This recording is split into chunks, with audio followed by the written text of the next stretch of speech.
Hey, Mike here. I just wanted to let you know that you can listen to Dark Poutine early and ad-free on Amazon Music, included with Prime.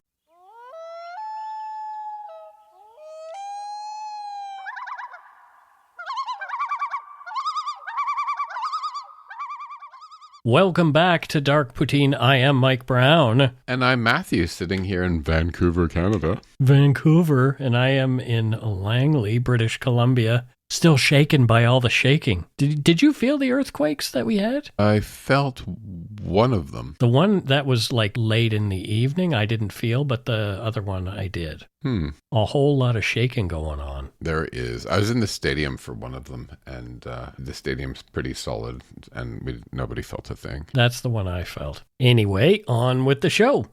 The views, information, and opinions expressed during the Dark Poutine podcast are solely those of the producer and do not necessarily represent those of Curious Cast, its affiliate, Global News, nor their parent company, Chorus Entertainment. Dark Poutine is not for the faint of heart or squeamish. Listener discretion is strongly advised. We're not experts on the topics we present, nor are we journalists. We're two ordinary Canadian schmucks chatting about crime and the dark side of history. Let's get to it. Put on your toque, grab yourself a double-double and a Nanaimo bar. It's time to scarf down some Dark Poutine. You are responsible for obtaining and maintaining at your own cost all equipment needed to listen to Dark Poutine. Dark Poutine can be addictive. Side effects may include, but not be limited to, pausing and questioning the system, elevated heart rate, pondering humanity, odd looks from colleagues as you laugh out loud at work, family members not into true crime worrying about you. Positive side effects may include some perspectives and opinions that you disagree with, as well as some wokeness and empathy. If you don't think Dark Poutine is for you, consult your doctor immediately.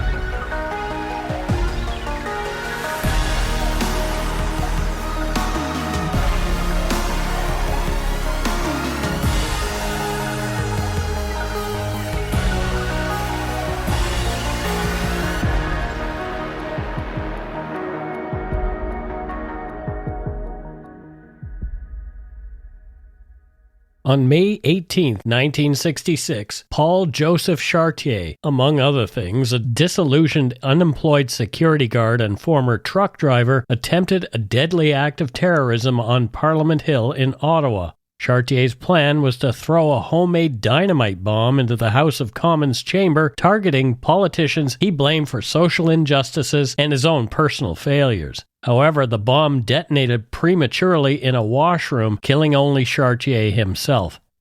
This tragic incident drew significant attention at the time, leading to investigations by the RCMP and a federal inquiry. This is Dark Poutine episode 360, Madness on the Hill, the 1966 Parliamentary bombing. The day, May 18, 1966, began as usual with Prime Minister Lester B. Pearson reviewing the morning news and preparing for the day's parliamentary battles. Meanwhile, opposition leader John Diefenbaker was embroiled with the ongoing Munzinger affair, which had been plaguing his political career. Between 1958 and 1961, a significant political scandal unfolded in our country involving Pierre Sévigné, John Diefenbaker's Associate Minister of National Defense, and Gerda Munzinger, a German immigrant. The affair remained largely unknown until it was dramatically exposed in 1966, becoming Canada's first major parliamentary sex scandal. Sévigné's relationship with Munzinger caught the attention of American intelligence agencies who alerted the Royal Canadian Mounted Police. The RCMP subsequently informed Justice Minister Davy Fulton that Munzinger was not only a sex worker, but also posed a potential security risk. Fulton, in turn, relayed this information to Prime Minister Diefenbaker. Upon learning of the situation, Diefenbaker took action by reprimanding Sévigné. Following this, Munzinger returned to Germany, while Sévigné retained his position in the cabinet. The matter appeared to have been resolved discreetly at this point. However, the scandal erupted into public view on March 4, 1966, when Liberal Justice Minister Lucien Cardin, provoked by conservative accusations regarding security leaks, mentioned Munsinger's name in the House of Commons. This revelation ignited a media frenzy, with the press eagerly covering every aspect of the scandal. In response to the public outcry, a royal commission was established to investigate the matter. The commission's findings criticized Diefenbaker for his lenient handling of the situation. However, it ultimately concluded that despite the impropriety of the affair, there had been no breach of national security. You know, this makes me think about the episodes we did on the gay purge. Yep. And I find it interesting how Sevigny slept with a foreign sex worker suspected of spying and kept his job, while gay civil servants who are much lower down on the totem pole, who are loyal, blameless, you know, had nothing to do with any foreign people suspected of spying, but they were hunted, interrogated, and purged, right? Right. No spies, no scandals, just the crime of being themselves. And this was at the same time. It just throws it all in the face of. Of course it does. It's those darn gays. Yeah, it turns out it's those darn members of parliament. Right. Yeah, funny how they were the actual potential security risk. Anyway. What happened next would make this parliamentary sex scandal pale in comparison. At precisely 2:58 p.m. on that fateful afternoon, a deafening blast rocked the third floor of the center block. It sent literal shockwaves through the corridors of Canadian power and plunged the heart of our democracy into chaos. The Commons chamber, moments before a scene of orderly debate, erupted into a cacophony of confusion. Shouts for doctors pierced the air as bewildered members of Parliament struggled to comprehend the unfolding crisis. Among the first to react were MPs Patrick Nolan and Hugh Horner, who raced from their seats toward the source of the commotion. As they ascended the stairs, a thick fog of acrid smoke engulfed them. Guided by the frantic shouts of a commissionaire, Dr. Horner, a medical professional turned politician, pushed through the haze toward the men's washroom. The scene that greeted them was one of utter devastation. The washroom door hung in tatters, its panels blown out by the force of the explosion. Nolan, following close behind, managed only a few steps into the room before the gruesome sight and overwhelming stench forced him to retreat. "This is no place for me," he uttered, his voice barely audible above the chaos. As he stumbled back into the hallway, he nearly collided with 3 more MP doctors rushing to the scene. Inside the washroom, Dr. Horner confronted a scene that would haunt him for years to come. Through the slowly dissipating smoke, he discovered the shattered remains of a man lying on the terrazzo floor. The victim had been blown apart, his body dismembered by the force of the explosion. Despite the horrific injuries, Horner detected faint signs of life, a gurgle, a rasp, a desperate attempt to communicate. That's gross. Yeah, right? You know, what Horner saw that day, I'm sure couldn't be unseen. Yeah. Right? Even if you're a doctor, you know? It's like doctors don't typically see that, right? No. And I'd imagine that in that moment, any politics in his head just fell away in the face of this mortality, right? Yeah. Like the shock of, it would just, everything else would be forgotten, you know, just blood, smoke, just the horror of somebody dying on a washroom floor. Yeah. It's a terrible scene. As news of the explosion spread, the center block descended into pandemonium. Bewildered secretaries fled their offices while confused tourists wandered the smoke-filled corridors. Commissionaires barked orders attempting to shepherd crying students to safety. The cacophony of shouts and orders blended with the lingering wisps of smoke, creating a surreal atmosphere of controlled chaos. Prime Minister Pearson then informed the House that a bomb had exploded in the washroom on the 3rd floor, resulting in 1 fatality. He agreed with Diefenbaker's suggestion to suspend the sitting until 4 p.m. to allow for the situation to be assessed and cleared up. When the House resumed at 4 p.m., Solicitor General Pennell informed the members that the RCMP and Ottawa City Police were cooperating in the investigation of the incident. In the immediate aftermath, conflicting reports and speculation ran rampant. Some mistook the blast for a firecracker prank, while others feared a targeted attack on Parliament. The protective staff, initially confused, worked to establish order and reassure the public. Outside on the paved area in front of the Peace Tower, a strange scene unfolded. Uniformed school children in plaid skirts and knee socks mingled with politicians in pinstripes. The air buzzed with nervous laughter and frantic speculation as everyone struggled to make sense of the events unfolding within the hallowed halls of Parliament. As the smoke began to clear, the full extent of the tragedy came into focus. The bomber, whose identity was initially a mystery, had apparently detonated the explosive device in a washroom cubicle. The blast had not only claimed his life, but had also caused extensive damage to the historic building. Marble partitions intact since the turn of the century lay shattered. Walls were pocked with shrapnel, and the floor was littered with a grisly mix of debris and human remains. The explosion sent shockwaves far beyond the physical damage to the building as word of the explosion spread quickly. House Speaker Lucien Lamoureux, still dressed in his official black robes, addressed the press corps, acknowledging the delicate balance between security and public access that now needed to be reassessed. And that's the challenge, isn't it? How do you protect an open institution without making it a fortress? Right. You know, because Parliament isn't just a workspace; it's a symbol, right? It's right. It's symbolic, and you know, as a marketing guy with all the stuff that's going on in the world right now, I do find the symbolism of lots of things quite fascinating, you know, and I'm not sure if everybody sees things for the symbolism that I do, because my head's always been in that space. Sure. Yeah. I get what you're saying. And, you know, Parliament is meant to be accessible, visible, and human, right? But openness carries a risk. And that's the bigger picture, right? It's the old dilemma again. Security and liberty, right? Held in tension. It always is. If you lean too far one way, you start building walls. If you go too far the other way, you leave the doors wide open. And the balance isn't easy, but it is everything. Yeah. There's this one French cartoon that I love, has this beautiful woman with the word liberty on her dress, and she has like there's a little tiny T-Rex in front of her that says sécurité, right? And then the next frame it's slightly bigger, and then the next frame the T-Rex is life size, and it's like, so it's sécurité is eating her. Eating liberty. Eating the liberty, yeah. I love that cartoon so much. Yeah. As investigators swarmed the scene, led by the seasoned homicide detective Lieutenant George Zucco, questions began to mount. Was this an act of terrorism, a politically motivated attack, or a tragic case of suicide? The grim task of piecing together the bomber's final moments fell to a team of forensic experts who meticulously combed through the carnage for clues.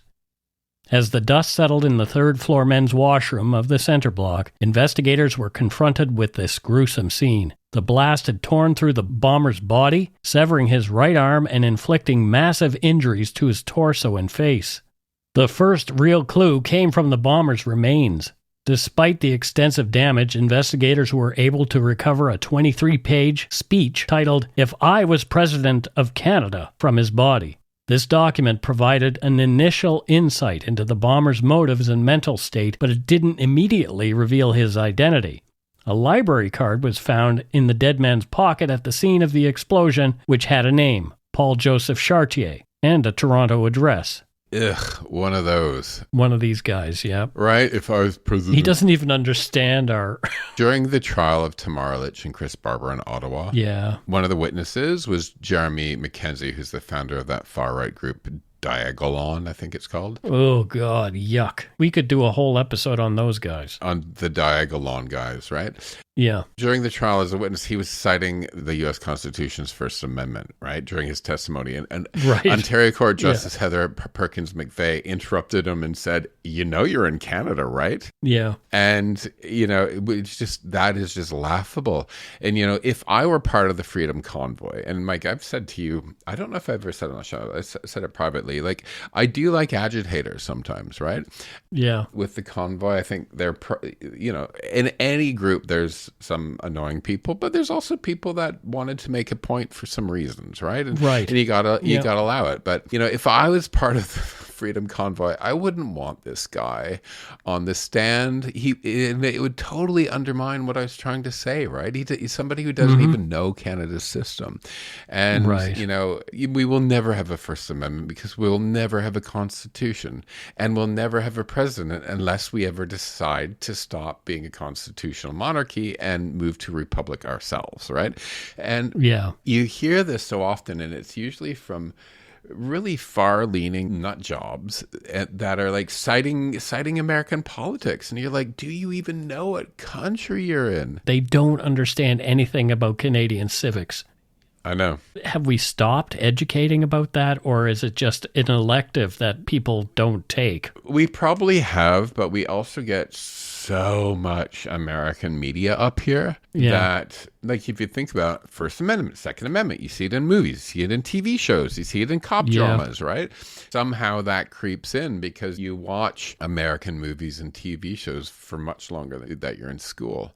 But, you know, I think especially in times like this, I think, A, teaching kids how to do their taxes. I've had 2 weeks of tax hell. B, I'm not a very good bookkeeper, Mike. B, civic lessons, right? Yeah. And C, maybe some military service before you go to university.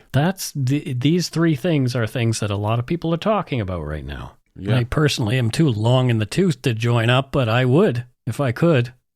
I just feel compelled right now. Yeah. The breakthrough came when police received a tip about the bomber's recent movements.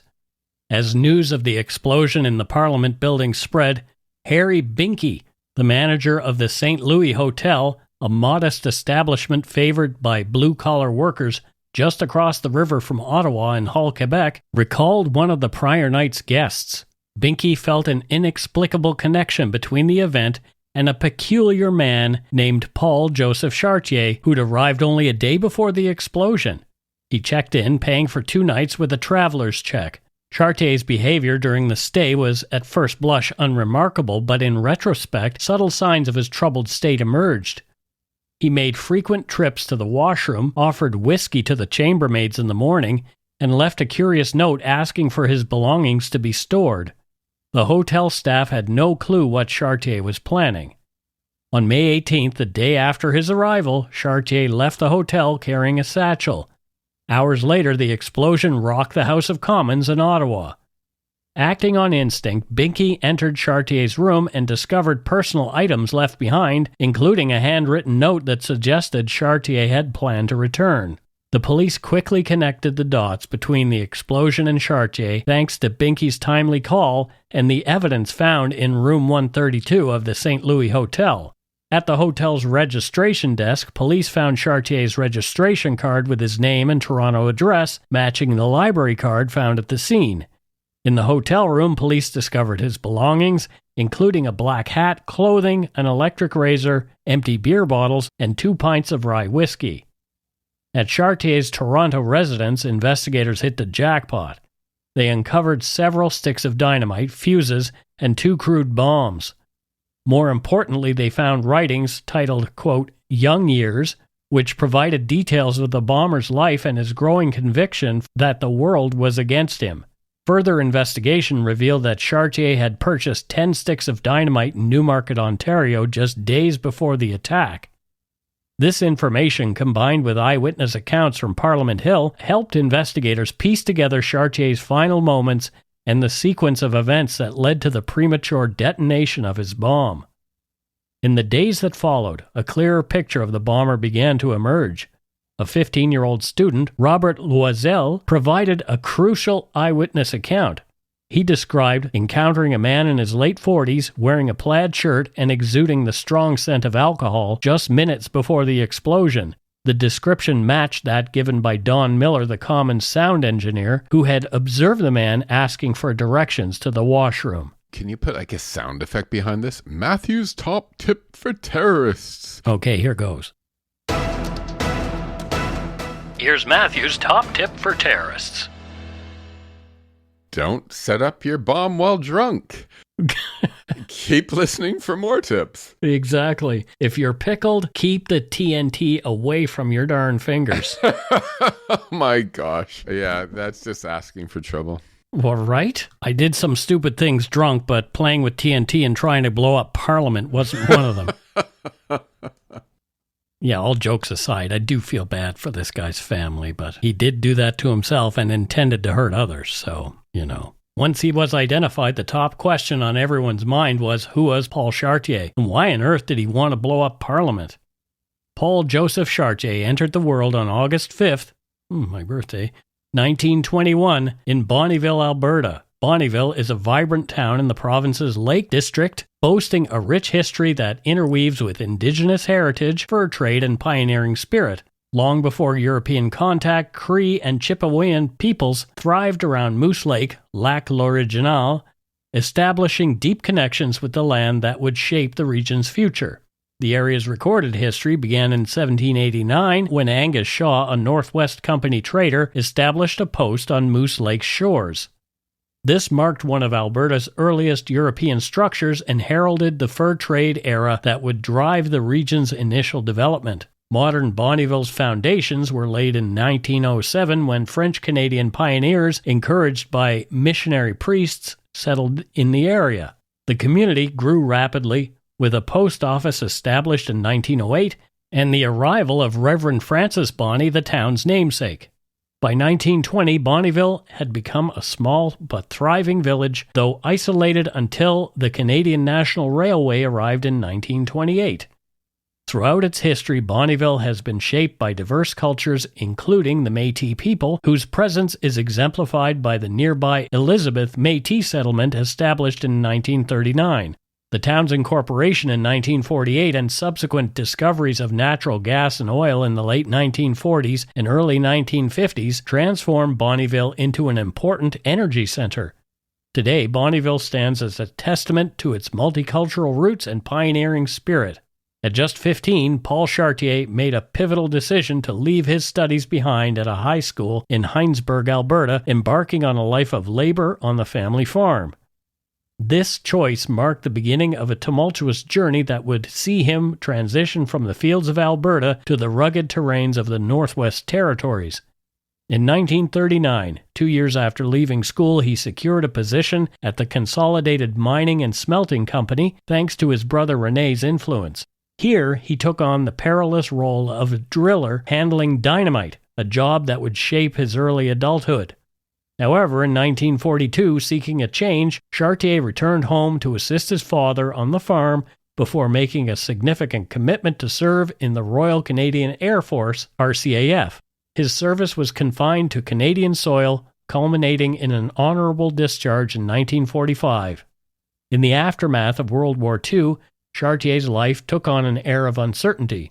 Rumors suggest he may have driven trucks along the treacherous Alaska Highway, a chapter he would later weave into his partially fictionalized autobiography. The post-war period also saw him venture into business alongside another brother, co-owning a hotel in Manitoba. Yet this enterprise was short-lived. By 1951, Chartier had sold his stake and returned to Alberta to once again work with his father. It was during this time that he leapt into entrepreneurship by purchasing a hotel with assistance from a family loan. In October 1952, at 31 years old, he married a woman 14 years his junior.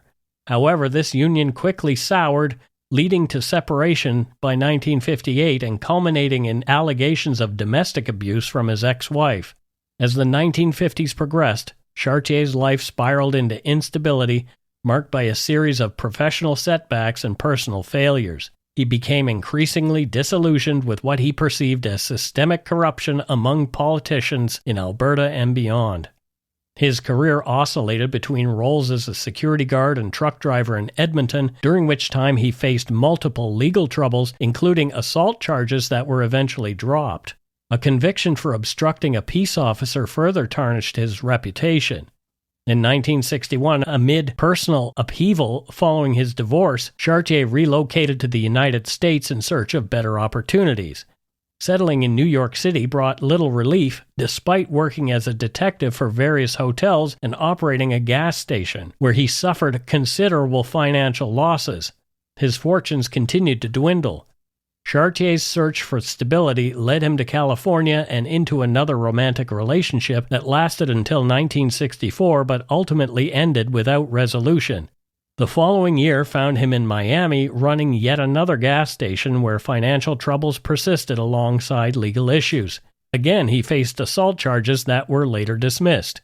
Through these turbulent years, marked by failed ventures and legal entanglements, Chartier's life reflected the struggles of many seeking their place in post-war North America. Between 1962 and 1966, the man who would later be known as the Mad Bomber led an increasingly nomadic existence, drifting through a staggering 10 jobs and 11 addresses. His erratic behavior and inability to maintain stable employment painted a portrait of a troubled individual, described by former employees as an oddball, drifter, and loner. Chartier's quest for fame and recognition took on peculiar forms as he struggled to make ends meet. In Los Angeles, he ventured into the music industry, producing a record and even financing a promotional film of himself singing. His musical aspirations, however, were met with a lukewarm reception, with one critic describing his voice as, quote, a sort of passable bathroom baritone. Considering where he died, ugh. Ew. Undeterred, Chartier's entrepreneurial spirit led him to attempt establishing a Lonely Hearts Club and, most intriguingly, to self-publish an autobiography under a pseudonym. You may say drifter, Mike. I say Renaissance man. Oh no. A passable bathroom baritone. I didn't even pick up on that when I read the script. Oh, he has a booming voice. Oh, no. As Chartier's mental state deteriorated, his behavior became increasingly erratic. In early April 1966, he made an unexpected appearance at his brother René's home in Virginia, exhibiting mood swings that hinted at possible drug use. He was back and forth between Canada and the United States several times that year. The final act of Chartier's troubled journey began to unfold as he returned to Toronto for the last time. Here he embarked on what he ominously referred to as an operation, a plan that had been germinating in his mind for at least a year. Drawing inspiration from historical attacks of terrorism against legislatures, Chartier meticulously prepared for his ill-fated attack on the Canadian House of Commons. Chartier acquired the components for his improvised explosive device with alarming ease. Under an alias, he purchased dynamite, detonators, and a fuse for a mere $4.10. As he made his way to Ottawa on May 17, 1966, carrying the makings of destruction, little did the world know that this troubled drifter was about to etch his name into the annals of Canadian history in the most tragic way possible. More after a quick break.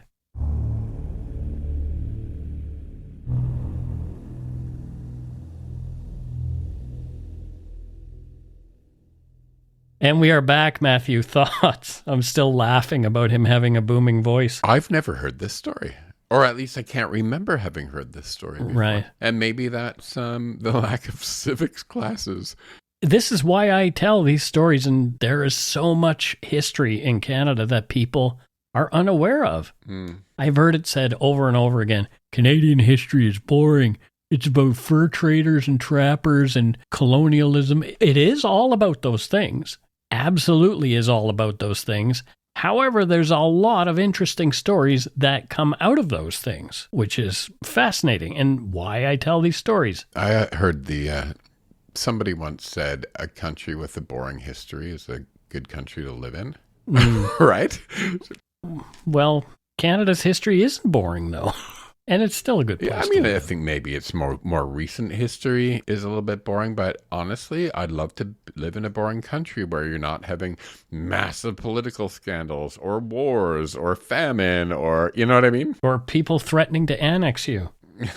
Yeah, I'd rather live in a boring time than time today, right? Yeah. But let's make Canada great again, Matthew. Oh! In the summer of 1966, Canada was still reeling from the shocking attempted bombing of its parliament by Paul Chartier. As the nation grappled with this unprecedented attack on its most revered institution, an inquest was announced to address the burning questions that had gripped the public consciousness. Crown Attorney John Castles declared that the hearing would last an unprecedented 2 to 3 days, a stark contrast to the typical 3-hour inquests of the time. Maybe even 3 days. It would be really short by today's standards of inquests. Oh my gosh, they go on for years now. I mean, look at the Nova Scotia shooting. Let's just wrap it up in 3 hours. Yeah, enough of this. Come on, we'll have 2 people testify, and that's good enough. Well, something to be said for shortening it a little bit, though. Right? Yeah. Just to keep stuff moving and keep stuff in action, right? It's you don't want inquests and government, wheels clogged and turning bogged down so slowly. It's like, yeah, let's get it done. I think there should be a time limit on inquests. Yeah. This inquest, held after extensive police and forensic investigations, was characterized by a methodical and clinical approach. Witnesses testified in response to Castle's probing questions, and their testimonies largely were devoid of human emotion or sympathy for Chartier. The absolute perception was that Chartier, having attempted mass murder, was undeserving of humane consideration. His madness did not absolve his conduct in the eyes of many. I think with any criminal, you want humane consideration. Yeah. But was he insane, though? Like, he seems to me like a conspiracy theorist with a great imagination who maybe use drugs sometimes. And if that's the definition of insanity, we'd have to put half of society into a mental health facility, right? That is exactly what I was thinking. Who determines what idea is delusional? I had a friend over for dinner tonight was talking about a conspiracy where all of the major record labels producers got together in, I think, Medicine Hat. Okay. And decided to kill rock and roll because they realized that they could just turn out easy pop and make more money. Oh, great. Medicine Hat is the place where that stuff is known to happen. It's called, I think it was Medicine Hat. I think he called it the Medicine Hat Conspiracy. Nope. Oy, oy, oy. Dr. John S. Cross, the investigating coroner, provided some of the most compelling testimony. Despite being preempted as the presiding coroner by Chief Supervising Coroner Dr. Cotnam, Dr. Cross offered a more humane description of the blast scene. A favorite of the Ottawa Police Department, Dr. Cross was known for his ability to look beyond the broken bodies in search of fundamental underlying causes.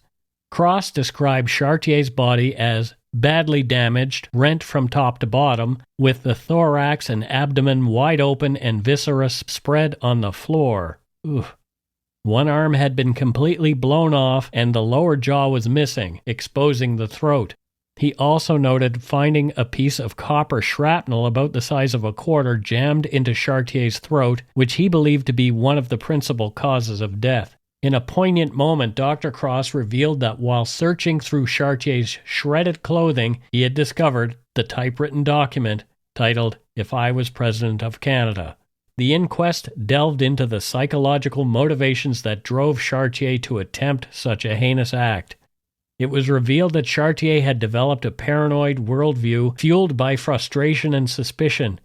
He believed that Parliament had become a debating forum for the privileged, ignoring the problems of common men like himself. Chartier's distorted logic led him to believe that he had the right to speak in Parliament. He imagined himself delivering an impassioned statement from the public gallery telling the politicians about the plight of the poor, the unemployed, and the homeless, all people he claimed to have known personally. He saw himself as a modern prophet, hurling lightning bolts of revelation from the gallery, his words, and eventually TNT, onto the members of Parliament. The inquest also uncovered that Chartier had written to the Speaker of the House of Commons asking for permission for 5 minutes on an important subject.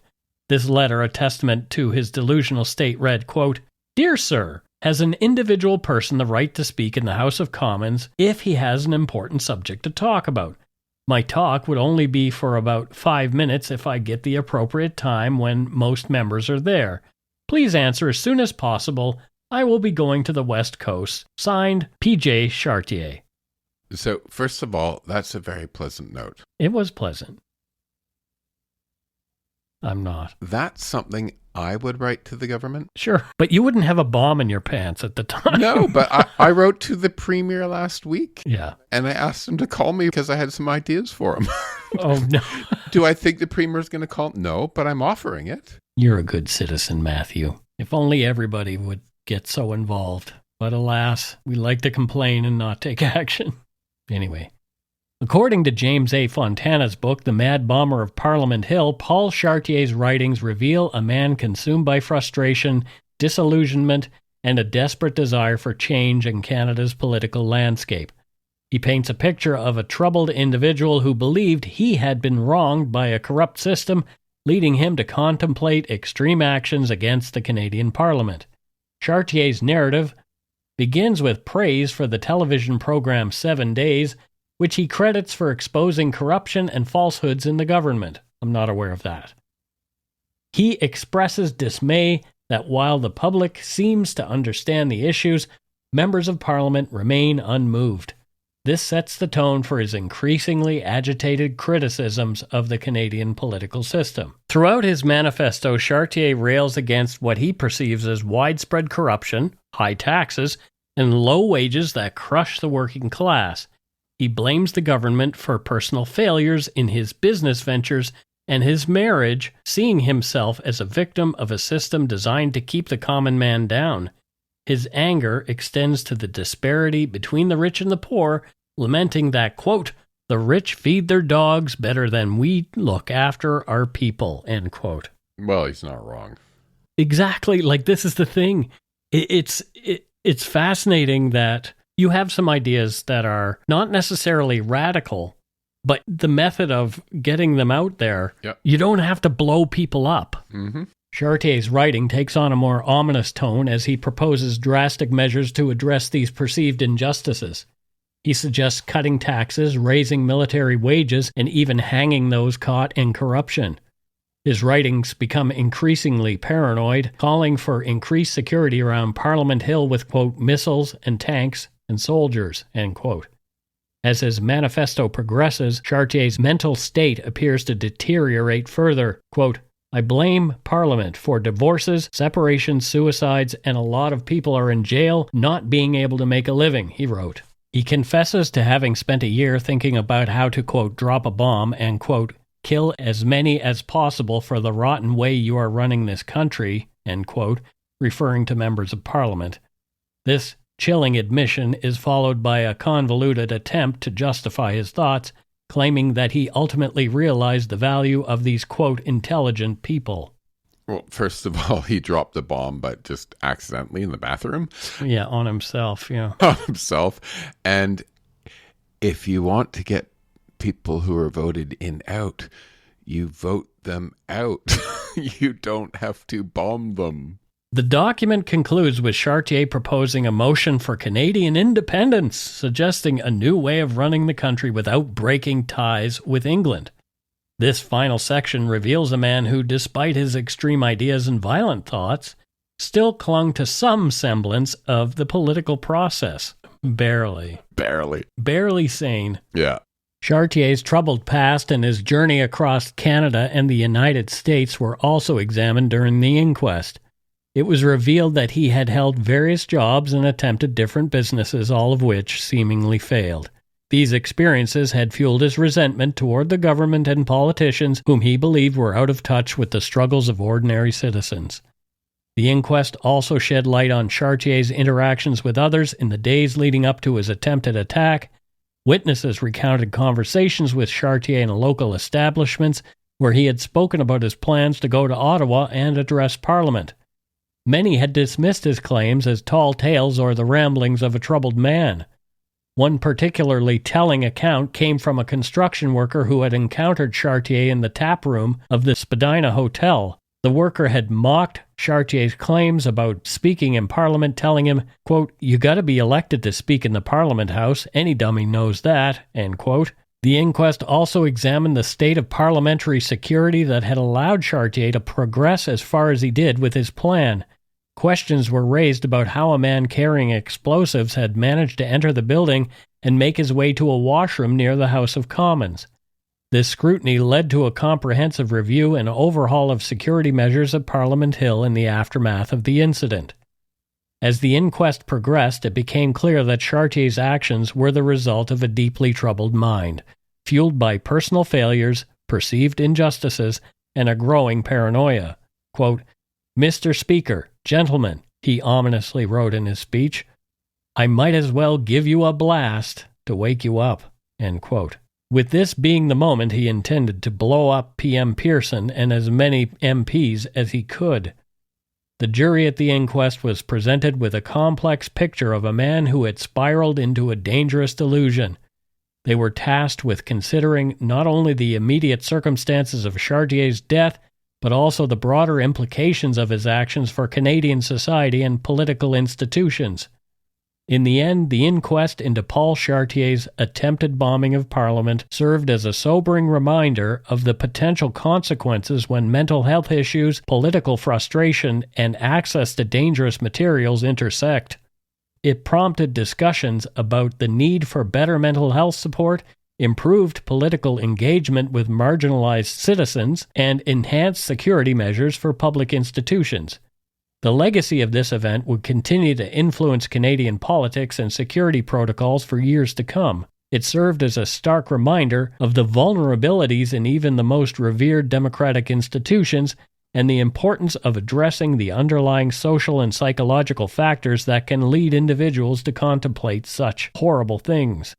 As Canada moved forward from the shocking incident, the nation was left to grapple with questions of how to balance open democracy with necessary security measures and how to better address the grievances and mental health issues of its citizens before they reach such dangerous extremes. The bombing also highlighted the bravery and quick thinking of Canada's public servants and elected officials. From Dr. Horner's immediate medical response to the calm efficiency of the protective staff in evacuating the building, individuals rose to the occasion in the face of unprecedented crisis. In the weeks and months that followed, a series of changes were implemented to enhance security at the Parliament buildings. X-ray machines and metal detectors, once unthinkable in the halls of democracy, became commonplace. Dr. Horner, who'd attended to Chartier in the moments after the explosion, noted, quote, "Members of Parliament as public figures must expose themselves to a certain amount of this sort of thing." End quote. As the physical scars on the Parliament buildings were repaired, the emotional and psychological impact of the bombing lingered. For many who were present that day, the memories of the chaos, the fear, and the overwhelming sense of violation remained vivid. In the end, the bombing of the Parliament buildings stood as a testament to the resilience of Canadian democracy. Despite the shock and horror of the attack, institutions of government continued to function. The very next day, members of Parliament returned to their duties, a powerful statement that terror and violence would not derail the democratic process. The incident also sparked a renewed appreciation for the symbolism and importance of the Parliament buildings themselves. As Canadians watched the news footage of the damaged washroom and the smoke-filled corridors, many were struck by a sense of personal loss. The attack was not just on a building, but on the national symbol, a place that belonged to all Canadians. And if you haven't been there, go. I've been there. It's awesome. In the years that followed, the story of the Parliament buildings bombing became part of Canadian lore, a cautionary tale passed down through generations. Funnily enough, it didn't make it to Matthew and I.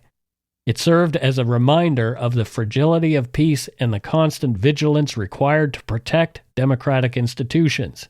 Today's visitors to Parliament Hill are greeted with security measures that would have been unthinkable before that fateful day in May, yet the spirit of openness and accessibility that has long characterized Canadian democracy remains.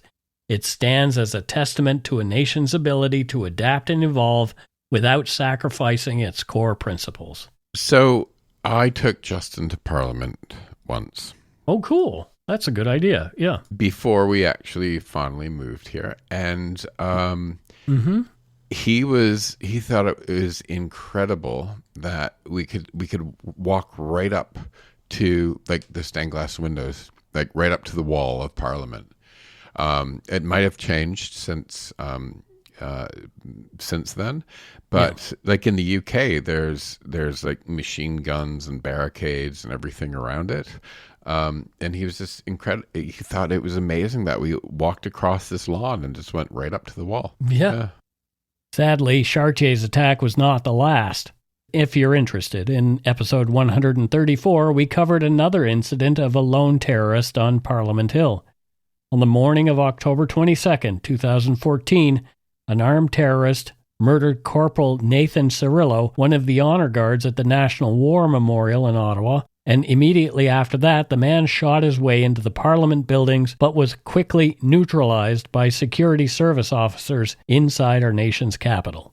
And that's it for Dark Poutine episode 360, Madness on the Hill, the 1966 Parliamentary bombing.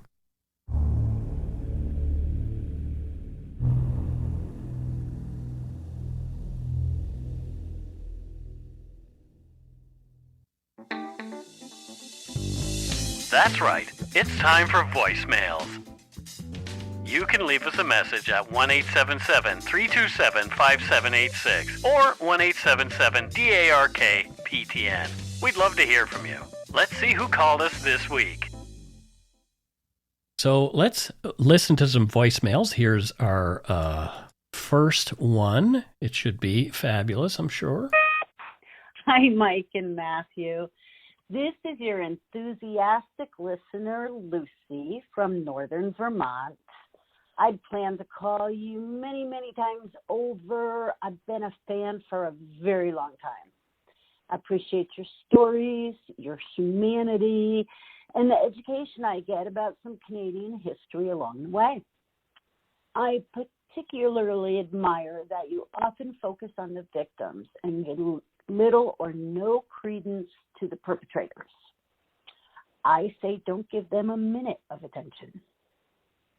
I especially wanted to call it this time when the powers that be are making life unnecessarily difficult for us all. I sincerely hope you know that many Americans think that what's his name is a sorry excuse for a representative and an utter moron at all other endeavors. We love our neighbors to the north and wish only positive relationships with you. At the risk of cultural appropriation, I will not say go shit in your hat, but would go crap in your cap be acceptable? Wishing you guys only good things. Well, there you have it. Thank you so much. And we know we love you guys. We don't hate Americans. We don't. Oh, God, no. I do not hate America. I love Americans. I am so sad. You can probably hear a little bit of emotion in my voice. I am so sad these things are happening between us. Okay, let's move forward with another voicemail. Hi, Mike and Matthew. It's Patricia calling from London, Ontario. Growing up in the 60s and 70s, I always thought my parents were terribly overprotective. I now realize how scary things were in those times. As you know, London was the serial capital killer of the world at that time. There are several cases I would be interested in hearing you cover. Jacqueline Dunleavy, Donna Jean Alcock, and Frankie Jensen are three that come to mind. I believe they are all still cold cases. I enjoy your podcast each week. Keep your elbows up. Bye-bye for now. Thank you so much, Patricia.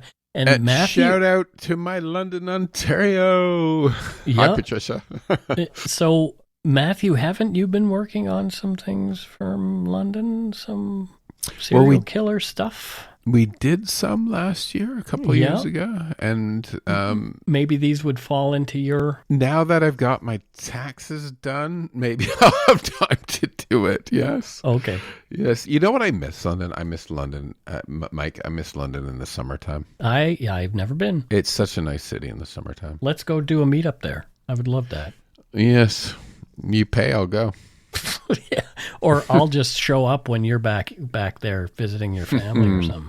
No, you pay, I'll go, and then I'll visit my family. How am I going to pay? Is your OnlyFans not working out? I have only one fan, so. And it's you, and you're the one who wants me to pay. Steve loves you as well. Yeah. Anyway, moving forward. Hi, I am a listener from down in the United States.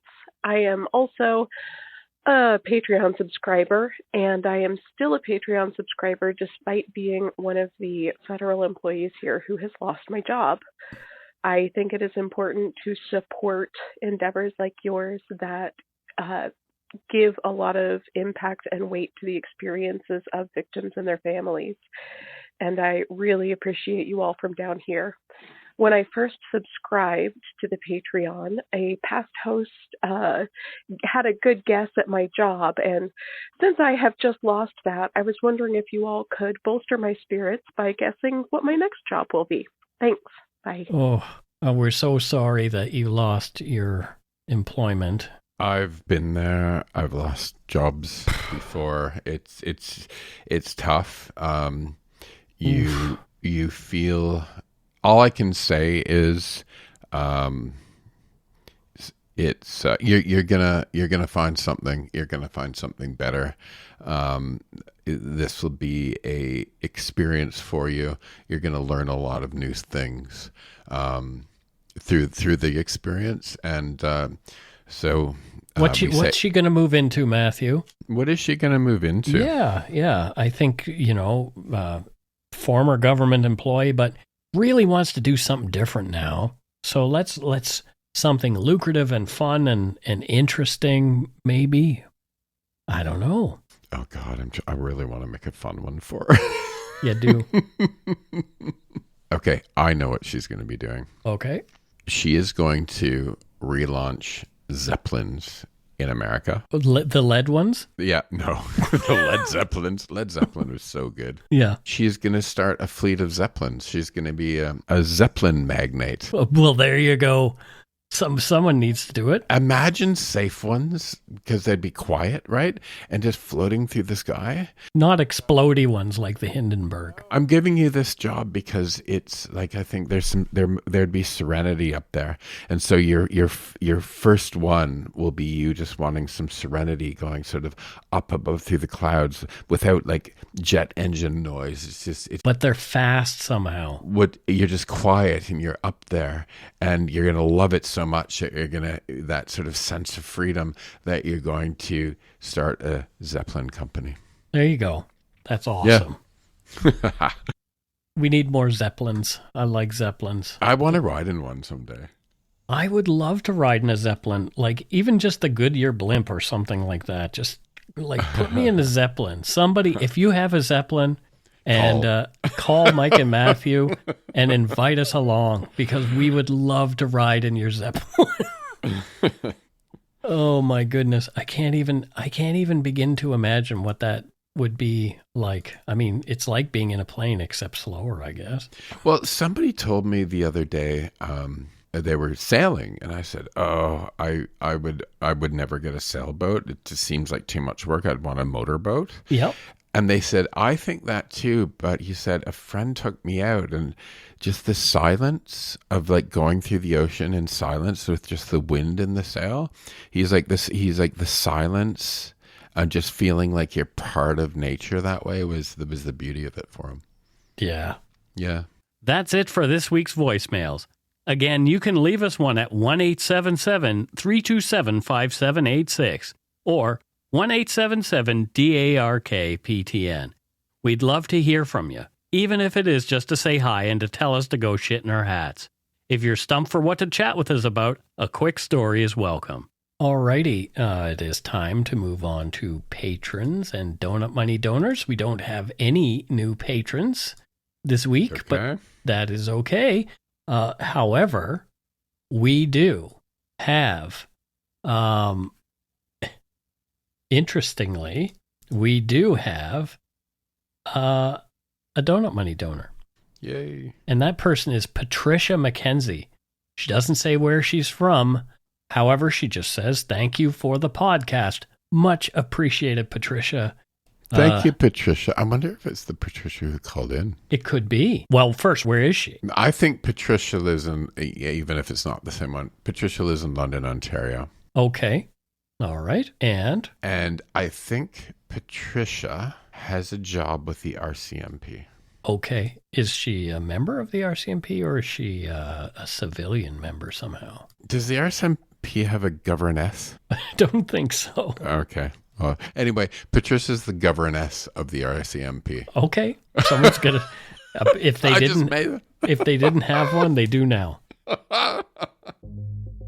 Thanks to all our patrons and Donut Money donors, past and present, for your generosity. It helps to keep the show going. You can become a patron of Dark Poutine at patreon.com/darkpoutine. For a one-time donation, you can send us donut money via PayPal or interact using our email address, darkpoutinepodcast@gmail.com. If you don't already subscribe to the show, it would mean a lot if you did. You can easily find Dark Poutine on Apple Podcasts, Spotify, or wherever you listen to your favorite shows. If you haven't gotten yours yet, my 2 books are available to order via links on the Dark Poutine website or anywhere fine books are sold.